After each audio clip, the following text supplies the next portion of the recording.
All right, let's just jump right in. We've all seen wormholes in the movies, right? These, shimmering portals that let spaceships just zip across the galaxy in seconds. But what if I told you they're way more than just a convenient plot device? They are a deep, fascinating, and, believe it or not, a very real idea in physics, one that might just force us to rewrite our entire understanding of reality itself. So let's start with this classic question, because this really gets to the core of what a wormhole even is. We all learn in school that a straight line is the fastest way to get somewhere, but in the universe of general relativity, things get weird. The universe can bend, it can fold, and it can connect in ways that just completely defy our everyday intuition. Okay, here's the classic analogy. Imagine space-time is like a giant rubber sheet. Now, to get from point A over to point B, you'd normally have to travel all the way across the surface. A wormhole, though, is like folding that sheet of rubber over on itself and punching a tunnel straight through, connecting A and B directly. It's a brilliant idea, and it got its super catchy name from the physicist John Archibald Wheeler, way back in 1957. Now here's the really wild part.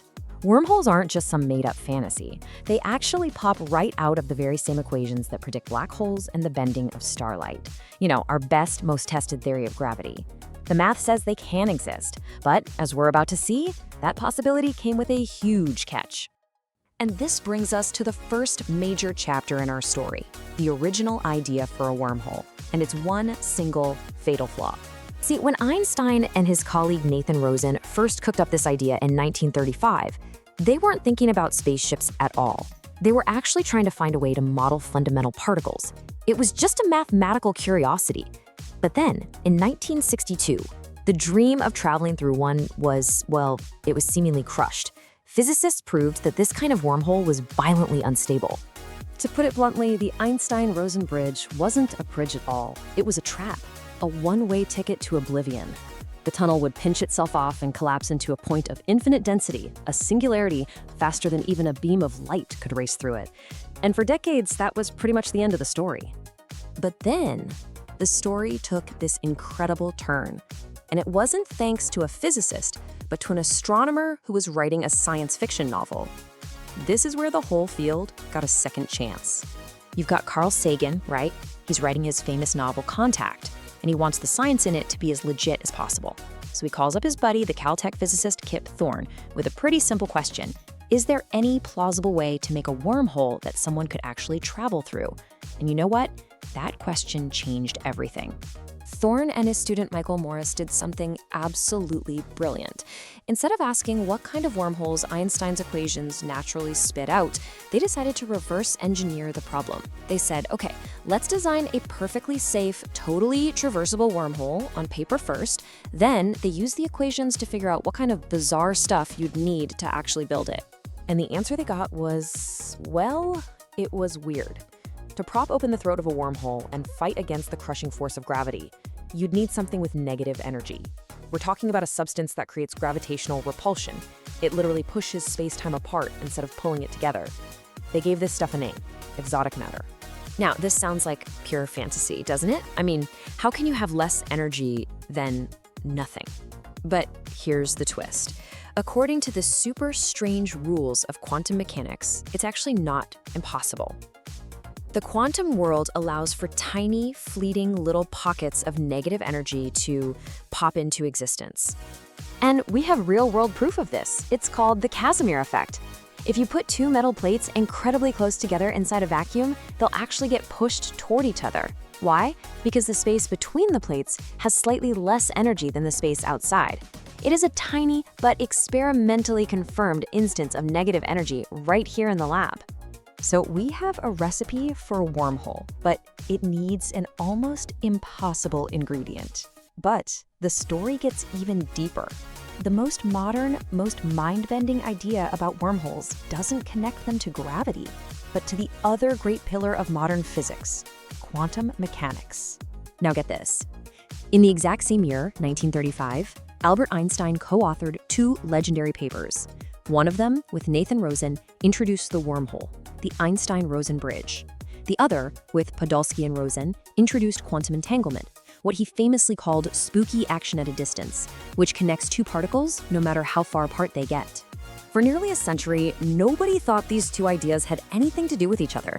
I mean, one was about the large-scale geometry of space-time, the other was about the deep weirdness of the quantum world. They lived in totally different universes of thought. That is, until 2013, when physicists Juan Maldacena and Leonard Susskind proposed a connection that was just breathtaking. They boiled their whole idea down to this simple but incredibly profound equation: ER equals EPR.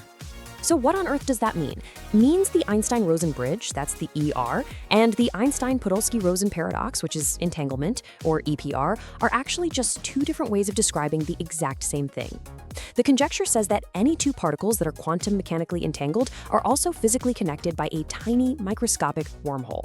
The implication of this is just staggering. It's not just about wormholes anymore. This suggests that the very fabric of space-time, the stage on which our universe plays out, might not be the most fundamental thing there is. Instead, the geometry of space could be emerging from this vast, invisible web of quantum connections between particles. Entanglement could literally be the glue holding our entire universe together.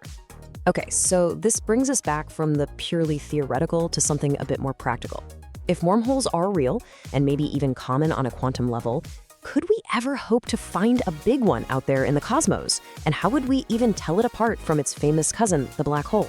Well, this table kind of highlights the smoking guns. A black hole has an event horizon, a point of no return. A traversable wormhole wouldn't. You could theoretically go in and come back out.